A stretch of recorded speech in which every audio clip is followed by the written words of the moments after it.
សូមស្វាគមន៍លោកអ្នកបងប្អូនក្នុងការស្វែងយល់អំពីព្រះតើព្រះជាម្ចាស់មានលក្ខណៈដូចម្តេចព្រះជាម្ចាស់ទ្រង់ជាវិញ្ញាណ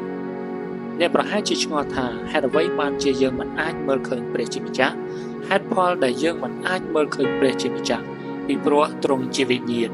ហើយយើងមិនអាចមើលឃើញវិញ្ញាណទេព្រះគម្ពីរបានប្រាប់យើងថាឯព្រះទ្រង់ជាវិញ្ញាណហើយអ្នកណាដែលថ្វាយបង្គំទ្រង់នោះត្រូវតែថ្វាយបង្គំដោយវិញ្ញាណនិងសេចក្តីពិតអ្នកមានរូបកាយដែលអាចមើលឃើញហើយថែមទាំងមានវិញ្ញាណដែលមិនអាចមើលឃើញផងដែរមនុស្សដទៃទៀតអាចមើលឃើញរូបកាយរបស់អ្នកប៉ុន្តែគ្មានអ្នកណាម្នាក់អាចមើលឃើញវិញ្ញាណរបស់អ្នកឡើយព្រះជាម្ចាស់ទ្រង់ជាវិញ្ញាណទ្រង់គ្មានរូបកាយដូចយើងដែលអាចមើលឃើញនោះទេប៉ុន្តែទ្រង់គឺជាព្រះដែលមានជីវិតទ្រង់ទតឃើញយើងបានហើយទ្រង់ស្ដាប់ឮសម្ដីយើងគ្រប់ពេលវេលា